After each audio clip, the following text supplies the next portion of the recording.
on the screen share that like that. So I'll do this. All right, and then we'll start over. So anyway, hi Tucker. I'm excited to be with you here tonight. How you doing? Likewise, bro. Excited to be here too. Doing great. How are you? Not too bad. So here's the deal. My tribe is one of the things that I want to get them to do is, so a lot of them are in the very basic fundamentals of Facebook. A lot of them don't know a lot about Pixel and, and things like that. And so I've, over the last 5 or 6 months, I've kind of found common questions that everybody has, or sticking points or hurdles. And so what I've come up with is, so I wanted to talk to you. I got about 10, 12 questions to ask, and hopefully it will kind of get all of my tribe and audience kind of on the same page. Sweet. And so we'll take it from there. And so if you want to tell us a little bit about, Facebook and how it works and stuff like that, just kind of make sure that everybody understands the lingo and where we're at with it, Yeah. Awesome. Perfect. So basically, what is Facebook? We all know what ads are, but what do we don't know about Facebook ads? What are some of the things that we don't maybe understand as rookies? Cool. So Facebook ads, everyone knows that you have to have eyes on your product. Everyone knows that in order to sell something, you have to have an audience. You have to have people. You have to have people who are struggling with certain issues, or they just, want some kind of thing right now. So when Facebook comes into play, Facebook, I like to call the artificial intelligence of the internet. So you've got Google, which is okay, which is cool. There's a lot of stuff going on, but over time, Google has actually become more expensive to advertise on. So when I'm getting, when I'm spending 20 cents a click, even sometimes 2 pennies for a click, whatever it is, on Google, I'm spending anywhere from $3 to $10 per click. That's not per opt-in. That's not per lead. That's not per whatever, per click. Yeah. Google has been in the game for a lot longer, right? Yep. So everyone and their dog is trying to advertise on Google. So Facebook came in, they started with just like a teeny platform, just like everybody else does. But they noticed that people, when Mark Zuckerberg came in, he just noticed, like, he got his, if I remember right, he got his 2 degrees in number 1 computer science and then number 2 psychology. He combined those together, basically created Facebook. And then he just started noticing like people want to know what people are doing, hence Facebook. So Facebook is a huge just audience, basically. It's a huge audience of like billions of people per month, active users. And so what telling you everything that they're doing. telling you everything that they're doing. Yeah. And this is great because you build that audience and then you sell them stuff. Okay. Right. So what he's done is he's created basically a system that monitors everything that goes on and then helps provide the best stuff for you. How does this help us for business owners, for marketers? Well, we're able to actually tap into people's interests at a very high and very intelligent level to be able to place exactly what people are already raising their hands for to buy. Yeah. So, and we can do it at like extremely low cost too, compared to Google and Facebook, right? So I hope that answers your question, but I freaking love this kind of stuff. Yeah, it is amazing because one of the things too that makes Google so expensive is, and kind of one of the things that is kind of good and bad about it, I found is like when someone clicks, I want to buy a camera, then these ads come up. So they're very relevant to that search. And so you're going to pay through the nose. Right. But what is just as effective, and sometimes more so, is you're preemptively saying, hey, based on, all of these trigger points, you're probably going to be interested in this.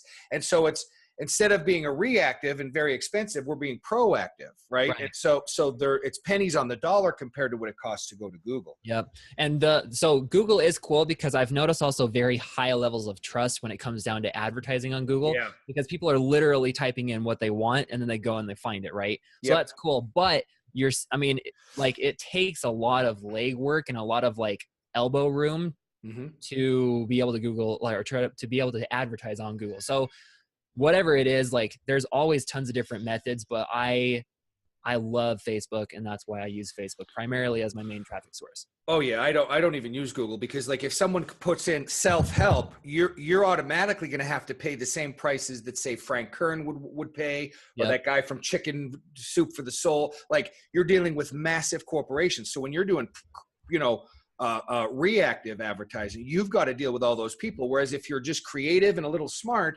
and you know how to work an audience and tweak it, you can get those same eyes for pennies that you could never normally afford. And that's what I find so magical about Facebook. If you can be creative, you've got a good headline and you've got a good offer, there you go. You can play with the big boys for pennies. And so the barrier to entry is a lot smaller.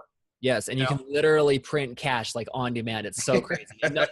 Here's the thing though, Facebook is becoming more expensive. So if you're watching this, you, Jim, me, Tucker, and then the audience, well, if you're watching this, hop on Facebook as soon as possible so that you can actually start learning how the system works, and then you can get more experience later on down the road and then make more sales. Yeah, absolutely. And so that's what, that's kind of one of the things that I try and deal with people is there is no tomorrow. Start now, do it now. Right. Yep. You know, and so what we battle is perfectionism. We want to get everything just right, and we want to do everything. And then a week turns into a month, turns into a year, turns into never. And so that's part of my course is do it now. Done is better than perfect, right? Yes. And so that's what, I try and encourage. But so what are some of the best practices, some of the best, like, if someone, let's say someone has a product, they're ready to go. What do they do? What's the best thing to do first? Like, where do we start? So that's the thing. Normally, a lot of people start with the product, and that's fine. You can start with the product. Maybe, a lot of people, they try to go and create the product first. I have learned that I like to work backwards, and I actually like to work with the customer.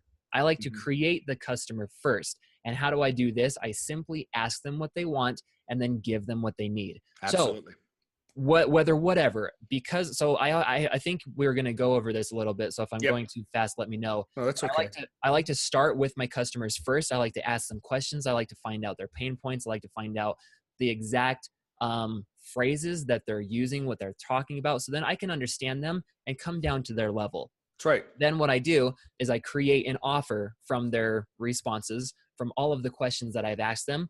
I create an offer that is relevant and helps them solve that initial problem that we first discovered in the customer research.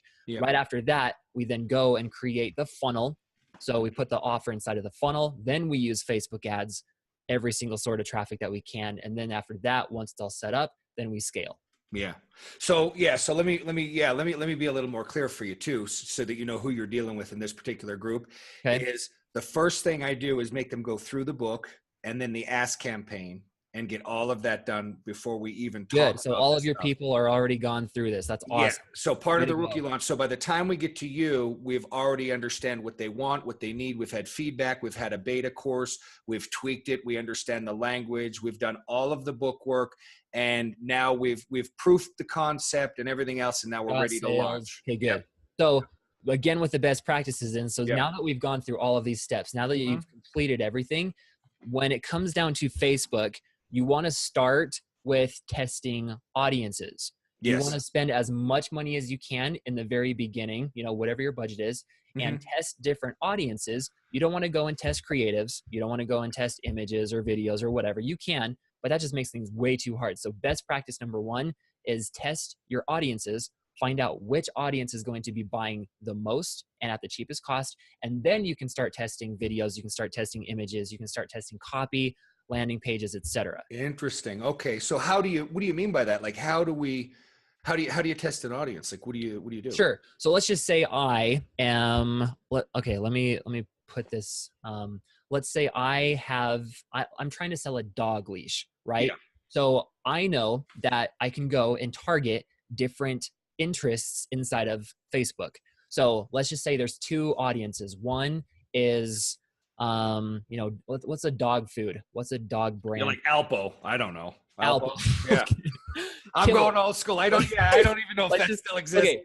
Let's just say, throwing off the cuff, right? We target kibbles. Yeah. And then we create another audience and we target Petco, right? Okay. So then we've crafted our perfect copy. We have awesome, convincing sales copy. Yep. Got our funnel set up. The product is inside the funnel. Yes. And all we're doing is sending the same exact offer, but to different audiences. One to Kibbles and the next one to Petco.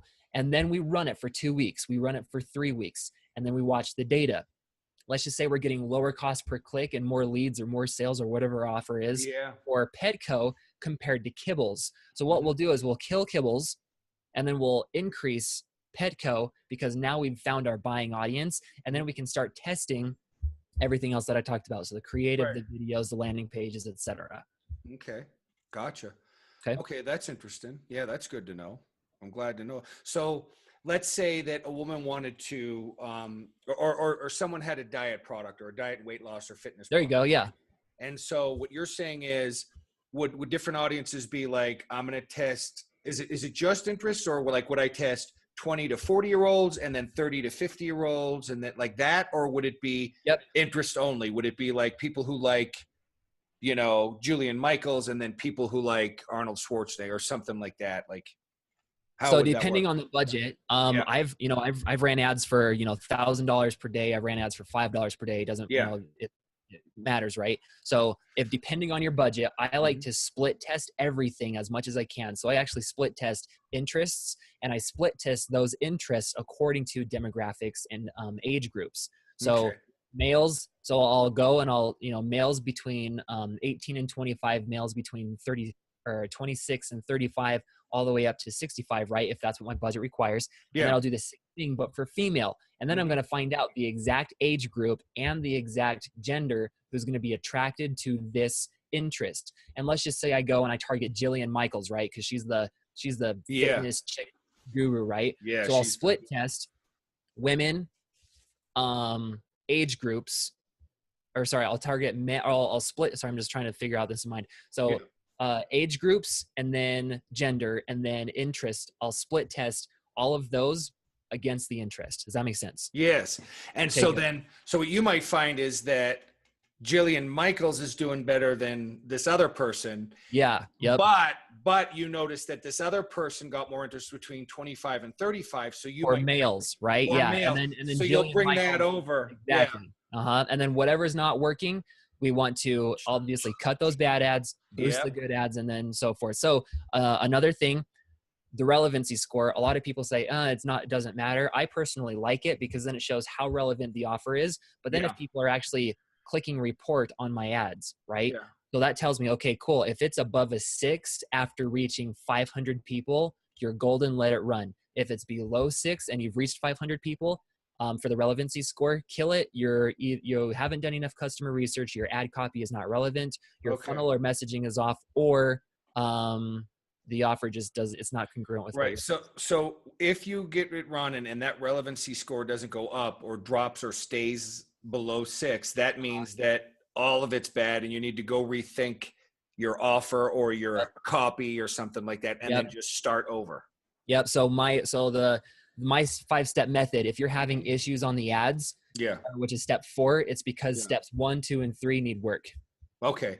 Well, what'd be cool is if you could send us the 5-step, you know what I mean? Sure. I'll put it in the course. Yeah. If you could send that would be awesome.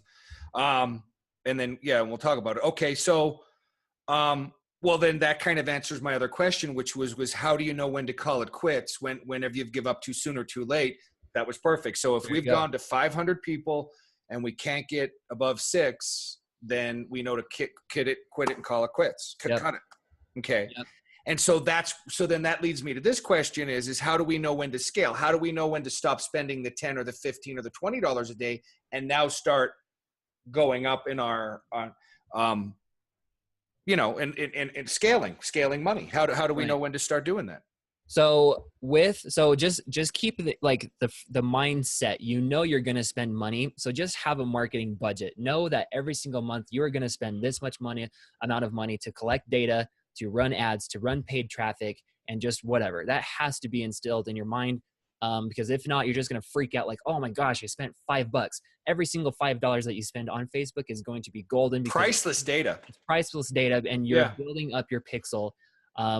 Your brain, you're becoming smarter. You're helping it, become smarter, right? Mm-hmm. So how do we know when to scale? Obviously, the main goal of Facebook ads is profit, but a lot of people, they freak out on the first day. Oh my gosh, I spent $5 and I haven't made a sale yet. Dude, that's okay. Calm down. Take a chill pill. You need to run at least an offer to 500 people. And if it doesn't work, then you have to, rethink some things. But if you're profitable, you're making more than you're spending, and your funnel is working to your advantage to where you're actually making, let's just say you spend $1 for instance, for example, Yep. but you're making $4. That's Yeah. good. That means you have all of your upsells in, Yeah. all of your email marketing, whatever. You're basically making more. So then you can now actually put $2 to make 8, and then it's quantum after that. Sure it is.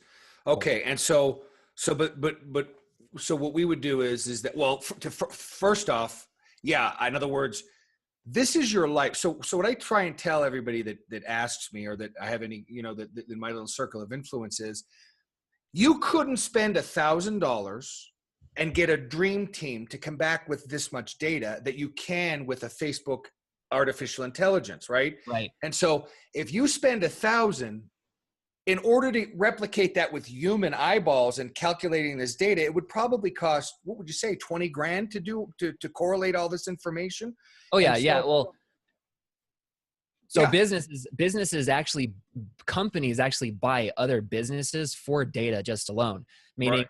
meaning businesses are being bought out just for data, like Yeah. for all of the research, all of the emails, all of the marketing, all the everything. Larger companies will go and just take out these businesses just for that data so they can Yeah. continue to work on their business, right? Yeah. So just know that you're going to be spending money. It's okay. Money is a great tool to leverage, and just know you're going to be spending a certain amount per month. But the thing about spending money is that you subconsciously start improving it, whether you like it or not. Right. If you're invested with your cash inside of a campaign, you're going to improve it no matter what, because you're putting money into it. So that's kind of the cool thing. The more money you spend, the better you'll become. People who pay attention. Exactly. Yes. And so woo woo. So yeah, and so that's what I tell them. I say, like, just plan on, don't get nervous till after you've spent $1,000. That's what I tell them. In other words, when you've spent $1,000 on Facebook, then you can start to worry that your money isn't working. But up until that point, you are getting millions of dollars worth of potential data that will serve you the rest of your life. In other words, if you knew that there was a chance that you could invest $1,000 into Facebook, find your right niche and audience and scale, and start making 40 grand a month. Hello, right? In other words, that it's the cheapest money you could spend, but you cannot get that data until you've spent that money, right? Does that be a good way to? Okay. So what I'm going to add is, I would say even 1,000. It really depends on the industry, but I would even say 1,000 is too much. I would say a maximum of $500. If you haven't figured out what's wrong with your campaigns by $500, you either don't care about money and you just want to spend it, right, or you haven't fixed your issues. So whether that's like the copy, the creative, so like images, videos, or like your funnel, that's probably one of the most important parts too. So why aren't you making money at that point? That's exactly. Well, so yeah, what I really meant is not so much that you'd go spend and just set it off for $1,000 and then wait and see what happens. You're going to be proactively split testing and calculating and doing all this stuff. Yes. But it's going to take a lot of time, at least a nominal amount of time and money in order to get. In other words, this isn't free, and it's not going to take you 2 days to figure out the audience. That's good. You know what I mean? Yep. Okay. And so then after we've got that, that's when you scale, when you're starting to become profitable, what you're doing is working, and you're starting to see that $1 makes $2. Now we start throwing more money at it and scaling up slowly. But we don't just throw $1,000 a day now that we know it works, right? We have to slowly scale up, don't we? Yep.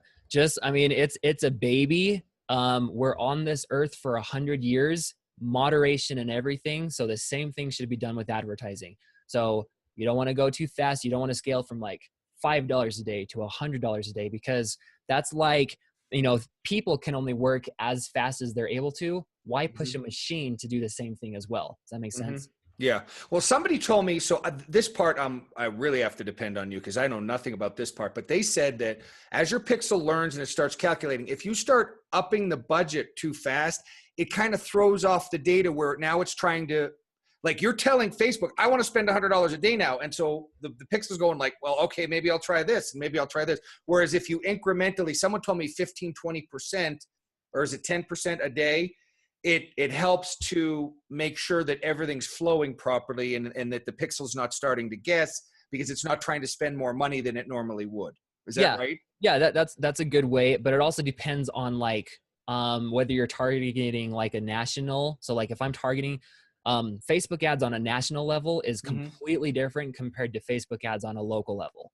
So that's also something to pay attention to. Oh, So you're going to be spending a lot less on a local level in the beginning, but it is better to scale on a national level. And that's where you can actually get the cheapest stuff, because Facebook, the campaign's been running for now 2 weeks. yeah. And Facebook has said like, oh, cool. I have reached enough people to where I'm now smart enough to keep reaching out to newer people and newer people and newer people and newer people. With them same interests. Yeah, with the Okay. same interest. That's on a national level, but on the Right. local level, you can only reach so many people. There's probably Yeah. 15,000 to 150,000 people inside of a 15-mile radius, depending on the area that you're looking at, right? Yeah.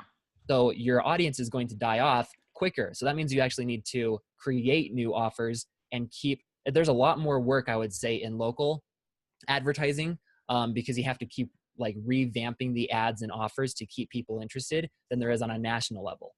So do you think that when you're testing, don't start with like, say, Utah and just see what happens? You think you should start off on a national level? Well, it depends. So I'm not going to go. And so like for my 5 tanning salon locations that I'm currently managing. Oh, yes. Now, Right. yeah. I'm not going to target New Mexico. Hey, come on over to Florida. Well, sure. Yeah. But so 90% of what we're going to be, so 90% of my audience and my clients are info products, Okay, cool. and so start off with United States. If you can sell to the United States first with info products, that's like the top tier traffic, right? Those are the people that have the most money or whatever. Yep. It's going to be super cake to go after Canada and Europe and Australia and New Zealand and all those other top tier traffic locations. Okay, so if we've got America buying and we're happy with the results, it's going to be way easier just to focus on one place. Yeah, there's no Okay. point in going way crazy. Again, just like you test the audiences, just test America first. Okay. And then but maybe, let's just say there's a person here listening to this in Canada, and their audience affects Canada, like maybe it's for an event or whatever. Then go for Canada. Right, if it's relevant. Yeah, but just focus on one location, one country first, preferably America, because that's where everyone targets. And then after that, then you can scale worldwide. Perfect. Okay. All right. Well, then, what was one of the other ones? Is how do I know when to scale? Okay. What is the pixel learning stage? Okay. And so that's what the pixel is. We've basically just talked about, as we do that, that's what the pixel learning, because a lot of people say, they'll put an ad in, they'll say, Jimmy, what does this mean when it says we have to have 50 conversions before the pixel to learn? So can you explain the whole pixel learning for someone with a new pixel? Yeah. So it's just like, I've got a 10-month-old baby. Her name's Bobby, and she is crawling. So like just this past month, she's actually just started like standing up by herself. Yeah. Isn't that awesome? So think about it. That's her intelligence. That is what her body and her mind is capable of. Yeah. So she's had to have 10 months of data to actually learn how to start standing and crawling, right? Mm-hmm. Same exact thing when it comes down to advertising, especially with Facebook. Your pixel is the brain. The more ads you can run to it, the more conversions you can get, the more leads you can get. It only becomes smarter. And it can get to the point where you literally just run cold traffic, meaning all you do is just basically push a button without doing any interests or demographics or age groups. Because it knows where to go. Because it knows exactly where to go. It'll grab, and then your business will continue to, flourish basically. Yeah. That's awesome. So there's that learning phase, but during that learning phase, just don't pay attention to that. It's just learning and it's nothing to worry about. Just let it do it. Don't get all caught up in like the hype of like, oh my, just keep doing your thing. Always improve your campaigns, always fix. And every single like lead or every single conversion or every single page view is only that next step into, creating $1,000 funnel, $10,000 funnel, $100,000 funnel, etc. 7-figure. So that's one of the things I try and explain to my audience is once we have the pixel and we have the audience and we have a product and it's selling, that as we go into the value ladder or we're at that next level. So let's say that, okay, we have this like my rookie launch, right? And so I have the rookie launch course. And so as people buy it and they're getting results and the pixel knows exactly who's going to buy my course, then say I want to have a 2-day seminar or a 3-day workshop or something. As I put that pixel and turn it loose on that, it's going to have a lot more success because it's those same people and it knows just to go out. So my next campaign, in other words, it'll just get easier and easier and easier to sell more and more products. The hard part is just getting the train going, right? Yes. Yep. Exactly. Perfect. Well, that's pretty encouraging stuff. There you go. Well, yeah. Okay, so about the audience insight tools. Okay, I have 3 questions about that. And so what is the audience insight tool? Cool. Yeah. So these are just I think you have like maybe 3 or something there, but these are just things that people ask about and they're confused about them. Mhm. So I actually started, and this is really cool. The Yeah. audience insights tool. I was marketing on like Instagram. I was doing all this jazz, whatever. But as Mhm. soon as I like dove into the audience insights tools, and this basically gives you insights for your audience. So you can go and you can plug in Gary Vaynerchuk, you can plug in Tony Robbins, and you'll find out the exact age and gender of the people who liked those pages the most. So I started this, and I remember the exact day where I found the audience insights tools, and I was floored. I literally spent like 3 to 4 hours just plugging in different interests. So like Tony Robbins, this kind of business, Neil Patel, Gary Vaynerchuk, and just seeing, wow, like age or women between ages, this and that, like so-and-so more than men. And I'm like, oh my gosh, like you can't Yeah. even see this kind of stuff when it comes down to Google advertising or whatever. Yeah. So that, like, if you need just to figure out Facebook, head to the the audience insights tool and literally sit down and play with it for like 2 hours. It's so fun. So Yeah. go do that. Yeah. What were the other tools that I had listed there? You have the custom conversions and the Creative Hub. Cool. So Creative Hub, Yeah. let's just say the Creative Hub, that is, the Creative Hub is basically where you get to go and create ads without actually launching them and paying for them. So let's just say you have an idea pop up and you need to get it out. So you go to the Creative Hub, you upload the video, you upload the copy, you then save it. And then I'm not exactly sure, but you can then upload that later on if you needed to. But it's just a great place to put all of your ideas and all your mock-ups. your mock-ups. Exactly what it is. Exactly. Yeah. And then for the custom conversions, a lot of people do not leverage custom conversions the way they should. So custom conversions, you've got your dashboard. You can actually go and create dashboards according to the statistics or the analytics that you want to see. So instead of seeing like all those different columns that it normally gets as a preset, right? You can go and customize like cost per, you can change around the menu to know exactly how much you're spending, how many leads or sales you're getting, and then the cost per lead or sale. So use custom conversions to your advantage. Okay. And so that's probably a video. If I can get you to do that, that would be like a little and enter it on the doc. Yeah. And then I'll have you make that video, because that would be awesome for them to, I think that's kind of what you just said about the audience insight tool is almost like a key, that's a very powerful thing. If you can start learning what your people like before you start spending money, you're going to start nailing, like, I know that if I want to, sell something that's very Gary Vaynerchuk related, and then I now know that if I'm going to target women, I need to go from 32 to 41 in this age bracket with these interests. I'm going to start nailing it a lot easier. Exactly. And let's just say for people, I think if I remember correctly, males between 18 and like 34, let's just say that, I think they're more interested in Gary Vaynerchuk. So that means you don't even have to waste money on the 40-year-olds, the 50-year-olds, the 60-year-olds, right? So you get to go save some cash there, put a lot more cash elsewhere because you already know where all the people are. And then you get to, kind of streamline your processes. Not only that though, Audience Insights tells you whether they pay more on cash, whether they're married or single, whether they use credit cards, or whether they own a home, or whether or other pages that they've liked, that are related to Gary Vaynerchuk. Like I said, after you listen to this sentence, pause the video right now, go to Audience Insights and sit there for 2 hours and just play with everything. It's so fun. Yeah. And so the more people are willing to do that, you only get out what you put in. So if you're willing to put in that time, you become, people wonder how did he get so good, or how did she get so awesome at that? Because they did what you just said instead of watching Netflix. Yeah. You know what I mean? They spend 14 to 16 hours per day doing what they love. Right. And then that's how they get good at it. So if you go spend 2 hours a day in the Audience Insights, within a few short months, people are like, how did you get so good at this? And they're like, oh, you must be an expert. No, I just took the time to do what I was supposed to do by people like Tucker who know this stuff and told me exactly what to do. You know what I mean? And you're not a rookie anymore. Yeah, then you're not a rookie anymore. Right. Which is the goal. Yep. Of all this. Okay. And so that would be awesome. If we had like some of that, that would be really good. And Yeah, then, plug it into the doc. yeah, I will. I'll plug it in, and then Sweet. we'll go using the book, using the book to pick an audience to advertise to. The Expert Secrets book and .com Secrets. Do you think that helps at all? Or what do you have to say about that? It helps you set up the framework for picking an audience, but no, there are a ton of different ways that you can actually go and create and pick an audience the right way. Okay. So that's more of like your framework. But the know-how is completely different. I think I wrote that wrong. I don't even know if that makes sense.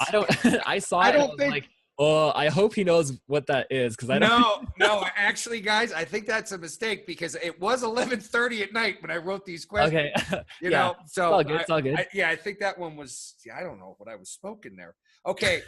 Is it, oh, this is what I wanted to ask you. Okay. So, and we've kind of answered it, but so what I've always thought, and this is what I've told, a lot of my clients and students is, don't try and outsmart the AI, the $1 billion, like you just talked about, that knows how to go out and do all this pixel and this learning and all this data that Facebook has.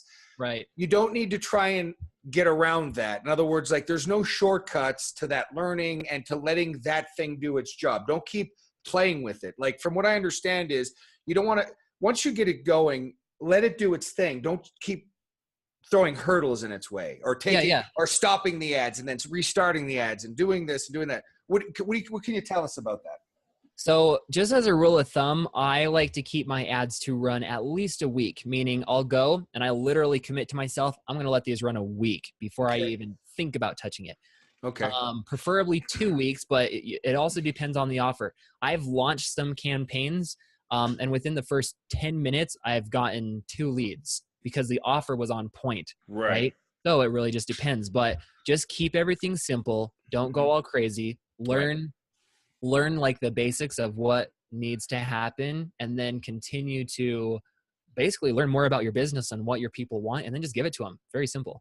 Yeah, it is simple. And that's kind of, so one of the mantras throughout my course is, and I try and get people just to burn it into their brain, is keep it simple, stupid. I have never met anybody that is at high level doing any of this stuff, from Facebook ads to being awesome at funnels to being awesome at whatever, that they master the basics and the fundamentals first. You have to know the rules before you can break them, right? Yes. And so I'd imagine it's the same with Facebook ads, because it seems like it's in everything in life. If you just master the fundamentals, you'll be way ahead of most people. Yep. And then the cool thing about any type of platform that you use, every single, like the principles for advertising are all universal. Like the way you make sales and with the urgency, scarcity, like everything, you can then tap into other markets. So like Instagram, YouTube, and then, whatever. And you'll have to tweak a little bit. You'll have to bend just to learn like the new platform, but digital marketing is the same across the board. No matter where you're doing it, you just have to have the basic fundamentals and then you're golden. Yeah. I agree. Okay. Now, do I need more than one pixel, or should I have different pixels for different products? I should have one pixel throughout my whole course if it's all congruent. Like if it's all about, like if I have a diet weight loss company and I have, a chiropractor, whatever, business totally unrelated, then I would have one pixel for all of this and then one pixel for all of that. But if I have one business and all of my products are based around health and fitness, I should have one pixel getting that audience, correct? So yes. This question is kind of like, it's like, and it's funny too, because everybody asks this too. And I see it posting inside of like groups. So yeah, let me clarify. Yes. This question is a leaf. Once it falls off the tree, it dies real quick. We need to focus on like the roots in the tree, right? The roots in the tree for this question is, if you are already thinking about this, you should be very and highly successful with Facebook. So basically my rule of thumb is one pixel per niche. Okay. Makes sense. So one ad account, one pixel. But again, you shouldn't be starting and running 10 different businesses unless you're an agency owner or you're an advertiser like me, right? Yeah. So with your business, just use one pixel. Yeah. You shouldn't be running 10 pixels. Yeah, right. Yeah. So anyway, So okay, so here was the actual more specific question, and I just kind of wanted to get a more basic. But some people say, well, I wanted to have a pixel for my book, and I wanted to have a pixel for my weekend masterclass, and then I wanted to have a pixel for my webinar, and I'm like, that's way too much. Right, you want one pixel for all of that, correct? Yes. Like you said, one pixel for a niche. That basically that's the best way to explain it. Yeah, Yep. that's perfect. Okay, and then I think we had. So what are some of the don'ts? What is some of the common mistakes you see that people make that they need to stay away from? What is the stay away from things or the pitfalls that you would tell rookies not to do? Okay, so not to do, don't be impatient. Like, again, take a chill pill. You're in this for the long run. You're not going to make $1 million in a week if you haven't earned it and deserve it, right? And if your offer sucks. So just take a chill pill. Don't be impatient. Be really, really, really, really patient. Number one. Number two, don't quit too fast. Like, again, gosh, people need to put down their like iPhones and all of their like immediate gratification stuff and like learn how to be patient and fight for things and demand things, to get them, as soon as possible. But you don't get anything if you don't deserve it, right? So those are my like two main things that I always tell everybody. I'm just, even my clients, even my students, and I tell them exactly like this. I'm like, dude, holy crap, take a chill pill. Like you need to slow down a little bit. Yeah. I've had, I do one-on-one coaching where I take them, and just by the hand through the entire with a coaching and Zoom calls and stuff. And that's kind of a funny thing. And that's why I was asking is that we'll launch and they'll have a Facebook ad and then they'll text me every 10 minutes. I still haven't had a sale. I'm like, it's been online for 23 minutes. You know what I mean? Throw your phone at the wall and just take a breather. And I'm like, just let it go for a week or 2 weeks. Just it needs to do its thing. And then they're like 2 hours later and they're checking their phone every 10 minutes. And that's bad, right? Because it's only going to lead to disappointment. Like, forget it. Like, set it and forget it. Like, just leave it, and let it go for a couple of days. In other words, not every 20 minutes. You know what I mean? Yeah. The thing that I've noticed is that if I'm on edge, if I am not completely comfortable in my own skin 24/7, everything that I do externally falls apart. So I need to watch myself. And if I get anxious about campaigns, I know it's going to flop no matter what, because my mindset isn't even there, built for growth. So I always make sure that I'm just very grounded, right? Another thing that they do is, again, they do things backwards. Like they'll go and they're like, okay, I want to make $1 million this month because I have to pay rent. So I'm going to go throw up a funnel and I'm going to create this offer that is like that. This offer, only 1 in 1 billion people would ever think about consider buying. You have to do your homework before you run paid traffic. You have to do your homework. Like you have to make sure that you don't have this like fluke idea that you think might work, but you're so selfish in your own mind and in your own marketing ways that all you want to do is make money. You're not even thinking about the person. There's no way that person's going to buy or a quality product and they don't even, they don't care about your product because you don't care about them. I say it a little differently too. I'll say, when Russell or any of these guys talk about, they threw up a funnel and made, 20 grand or that webinar they did. Yes, that's true. But what you don't hear is that they've already had a warm audience or a warm pixel. They have a following, you know what I mean? They've built inertia, they've put in the time, and you're only hearing about the touchdown. You're not listening to the 75 practices, the grueling practices and the pain and the anguish they go through before getting the winning touchdown, And so we got to stop focusing on, I can throw up a funnel and hopefully in 3 days I'll make 20 grand. That just doesn't happen at the beginning stages. It can, you can have that awesome, in 7 or 8 months or a year, and you've known and you've tweaked and you've perfected, your audience and your pixels right on point, all this stuff. But until that happens, don't get disappointed, right? I often say, if you're trying to teach dogs how to hula hoop so that they can join the circus, there might be an audience for that, but it might take you 3 years to find it, and there might not be any profit in it. But there are plenty of business models that are better than the one you currently have in your head right now. Yes, right, exactly. And so that's it. Well, that's good. So that's a pretty good basic foundation for Yeah, people, I think. I think that's good. And any Also, final just thoughts? Yeah. like a side thought. So I've been working with this guy. He is my consulting and writing coach, and I am his funnel, how would I say it, like his funnel strategist to say. Yeah. And so he built the funnel. I helped him tweak like a few things like headlines and copy for when he was selling his course.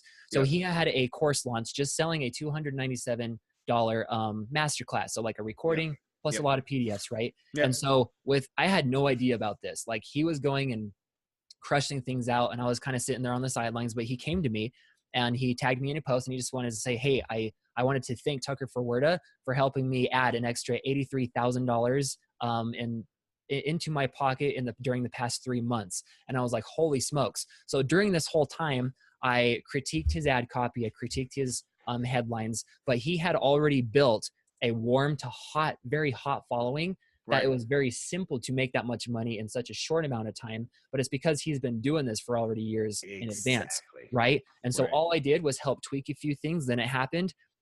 But at the end of the day, he had already done his homework to make things successful. And guess what? Not a single dime was spent on paid advertising. So Facebook, whether it's organic, whether it's paid, is a huge, huge machine, money-making machine. It would behoove people to learn the basics and be able to do this on their own. But like what I say, and so one of the things that I teach is once you get to $10,000, $15,000 a month, or you've at least proofed it and you're very comfortable that you have a product, you've done your happy dance, you're euphoric, you can't believe that you took this idea, nurtured it, and now you're making money with it. You cannot be a Facebook guru, just like your guy. In other words, if your guy just needed a little help, you charged him a fee, and that money was peanuts compared to this 83,000 in addition that he made, right? So, but you couldn't have done that, in all honesty, with some guy off the street that says, I have this cool idea, and you build a funnel and then you just launch it. It doesn't work that way. It doesn't work that way. Right. And even the people that do tryouts for football teams, they become an overnight success, but what you don't hear is the 15 years of practice and the anguish and they didn't get to go to the lake on Saturday. They were running plays and stuff like that. So we see these people jaded. They go through the ClickFunnels official, or they go through all these things, and they see these people threw a funnel up, made 82 grand. Yes, maybe they did, but it wasn't because they started 2 weeks ago. It's just that they finally, they're an overnight success that took 15 years to get there or whatever. Just like Ray Kroc and McDonald's. Yes. Overnight success, 30 years in the making. Yeah, 30 years in the making. That's it. Well, this was awesome, man. I really appreciate it. I've learned quite a bit. My guys will be thrilled with this. Awesome. And then we'll go back, and then all these little things you're talking about, we'll see if we can make some videos that you can walk my guys through it, trying to get them there. And then once they start making money, just hire you to do the rest of it for them. All right? There you go. All right, my friend. I appreciate it. Okay. Peace. All right.